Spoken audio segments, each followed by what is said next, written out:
Je me suis mariée à un Ghanéen en 2018. Nous sommes mariés sous le régime de la communauté.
Qui n'a pas...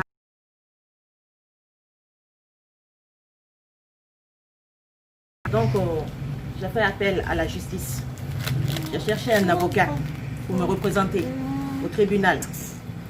On a été au tribunal à Sigiri, à la première instance de Sigiri. On a eu à déposer des requêtes que le président n'a pas acceptées. Il n'a pas accepté, il n'a pas fait de commentaires. Il a refusé nos demandes sans motif. Et c'est suite à ça qu'on a vu que le monsieur a été soudoyé, le président, pour que la justice soit en sa faveur.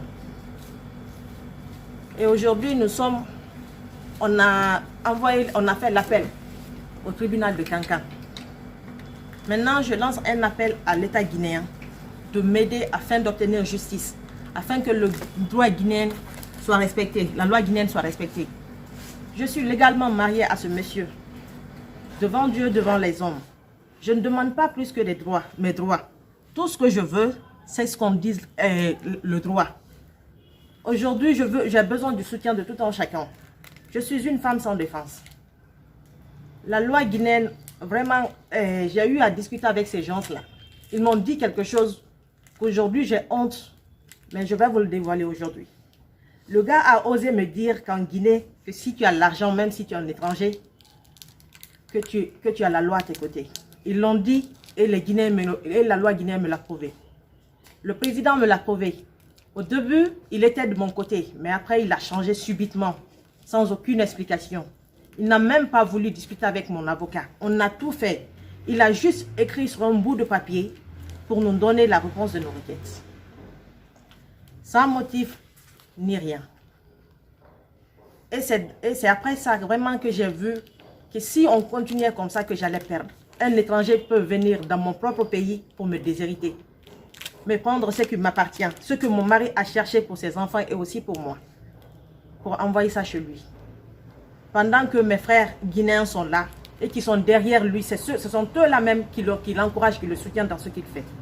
Maintenant, je lance un appel au Monsieur le Président, au Premier ministre, au ministre de la Justice, vraiment de m'aider, de me soutenir afin d'obtenir vraiment ce qui m'appartient de droit à moi et à mes enfants. Je vous remercie. Votre mari est décédé quand? Mon mari est décédé en 2020, le 3 juin 2020. Et celui qui vous a dit que quand tu as l'argent de ton côté, la justice est aussi de ton côté. Oui. C'est le Ghanéen ou bien le... C'est le Ghanéen. Quel est son nom? Emmanuel Sougoulou Yakubu. Les biens que votre mari a laissés sont composés de quoi? Il a laissé 2 entreprises. Il y a une société qui est pour lui-même et une autre, il est associé là-bas avec ce Emmanuel Sougoulou Yakubu. La société s'appelle Transafrica. Mon mari est actionnaire là-bas de 50%. Mais après le décès de mon mari, le monsieur dit que la société est pour lui. Il y a une société aussi qui est pour lui. Lui seul, rien qu'à lui seul, MME. C'est ce que le monsieur veut détourner aujourd'hui. Vous avez tous les papiers de ça? J'ai tous les papiers. J'ai tous les papiers.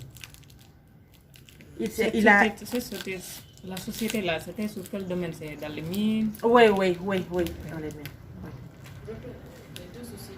Oui, toutes les deux sociétés de moi.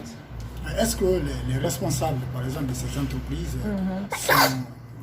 quel est votre lien? Est-ce qu'ils reconnaissent que l'entreprise appartient à votre mari et la seconde entreprise à moitié? Tout le monde le reconnaît. Mon mari, son entreprise est sous-traitant à la SAG. Donc, c'est pas parce que les gens ne reconnaissent pas que les choses là doivent vous revenir, mais c'est parce qu'il y a l'argent derrière. Voilà, c'est ça. C'est parce qu'il y a l'argent derrière. Tout le monde reconnaît. Tout le monde le reconnaît. Le juge qui vous a dit que... Comment il s'appelle? Le juge qui vous a dit que l'argent... C'est pas le juge qui me l'a dit. Ok. C'est Emmanuel Sougoulou et Shadrach, il y a un certain Shadrach là-bas, qui a dit que qu'en Guinée, si tu as l'argent, la loi est à tes côtés. Qu'un Guinéen ne peut pas avoir, n'aura jamais raison devant un étranger quand l'étranger a l'argent devant la loi. Que c'est pas possible. Et ils l'ont dit et ils me l'ont prouvé. Ils me l'ont prouvé. Vous connaissez le nom de ce juge? Oui, c'est Mandiou Keita. Il est le président, le premier président du tribunal de Sigiri. Le premier président du tribunal de Sigiri. Il y a le substitut du procureur aussi. Quand le huissier est parti pour faire des investigations, pour voir ce que mon mari a laissé combien, le substitut du procureur a dit au gardien que si jamais il revoit encore le huissier là-bas, qu'ils n'ont qu'à le frapper, n'ont qu'à le battre, qu'il n'a pas le droit d'entrer là-bas. Pourtant, il était parti juste pour connaître les lieux. Il n'était pas parti pour faire son travail, non. C'était pour connaître les lieux parce qu'il ne connaissait pas les lieux. Le huissier avait envoyé son assistant pour connaître les lieux. Et c'est ce que le substitut a dit au vigile. Que s'il le voit là-bas, de le frapper. Pourquoi? Pourquoi? Maintenant, là où je suis comme ça, là, je ne sais plus où mettre la tête. J'ai besoin du soutien du président, surtout du président et du premier ministre. Et aussi le ministre de la Justice. Je souffre vraiment. Et là où je suis, ils m'ont bloqué de tout. Je n'ai accès à rien. Je ne sais rien, je ne connais rien de tout ce qui appartient à mon mari. Pourtant, mon mari me disait tout. Il ne m'avait rien caché. Il me parlait, à chaque fois qu'il me parlait, il me disait, Safi, je te dis ça pour un jour, je suis étranger. Safi, je te dis ça pour un jour, je suis étranger. Donc, tout ce qui concerne les affaires de mon mari, je suis au courant de tout. De tout. Mais quand mon mari est décédé, ils n'ont pas voulu m'annoncer le décès là-bas. Ils m'ont appelé ici. Ils m'ont dit, ah, Safi, parce que quand mon mari avait fait l'accident, nous sommes partis à Bamako. On a été évacués là-bas. Maintenant, on a fait 2 semaines là-bas. Après ça, ses parents ont insisté. Mais ils ont su après que les médecins leur ont dit que mon mari n'allait pas survivre. Là-bas, ils ont insisté d'évacuer mon mari pour le Ghana. Maintenant, mon mari est parti. Quand mon mari est parti, à chaque fois que j'appelais, on ne me passait pas mon mari. On me disait, s'il n'est pas couché, le médecin ne veut pas qu'il parle. Pourtant, eux, ils parlaient avec mon mari, ils communiquaient avec lui. Maintenant, je suis restée comme ça. Mon mari m'avait dit de rester à Sigiri, de ne pas bouger là-bas. Je suis restée à Sigiri. Un jour, son soi-disant grand frère m'a appelé, il m'a dit, ah, Safi, bientôt les élections au Ghana. Il y a l'État ghanéen qui a envoyé un avion pour les Ghanéens qui doivent se recenser. Maintenant, prépare-toi, fais ta valise, vite, vous allez partir ensemble. J'ai fait ma valise. Maintenant, arrivé à Conakry, maintenant, c'est pour me dire que mon mari est décédé. Ils m'ont fait venir ici pour pouvoir mettre main sur tous les documents de mon mari. Maintenant, je suis partie, mon mari avait une chambre qui se servait comme bureau. Quand je suis partie, non, il n'y avait rien là-bas, ils ont tout pris. Tout ce qui était documents, ils ont tout pris. Ils ont tout pris. Maintenant, c'est eux qui gèrent l'entreprise. Beaucoup d'entre eux, aujourd'hui, je le jure devant Dieu, ne m'adressent pas la parole, ne me parlent pas. Moi, j'ai appelé le jeune frère direct de mon mari. J'ai insisté après mon veuvage. Je lui ai dit de venir. Son soi-disant grand frère ne voulait pas qu'il vienne. Moi, j'ai insisté pour qu'il vienne. Ce dernier-là est venu aujourd'hui. Il ne veut même pas me sentir moi. Moi qui lui ai appelé. Il ne veut pas me sentir. Donc, vous n'avez aucun document? Tout ce que j'ai aujourd'hui, ce sont les documents. Tout ce qui concerne ses comptes bancaires et autres, c'est ce que j'ai. Mais tout ce qui concerne l'entreprise, je n'en ai pas. Et votre mari, est-ce que son ami est en connivence avec sa famille? Oui. Moi, je dirais oui. Parce qu'il y a son propre frère, de même lait, de même sang qui est là aujourd'hui. Qui fait tout avec ce dernier. Oui, ils sont de mèches. Ils sont tous des Ghanéens. Ils sont tous des Ghanéens. Vous réitérez votre appel à l'aide? Je lance un appel. J'aimerais vraiment que l'État guinéen m'aide à obtenir justice.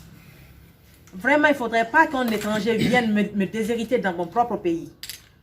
Je lance un appel à Monsieur le Président, au Premier ministre, au ministre de la Justice, vraiment de m'aider, moi et mes enfants, d'obtenir justice. Je ne demande pas plus. C'est tout ce que je veux, que la loi guinéenne soit respectée. Je vous remercie. Je pense que c'est... Merci. Vous dites que c'est Safia Camara? Oui, Safia Camara. Rappelez-nous votre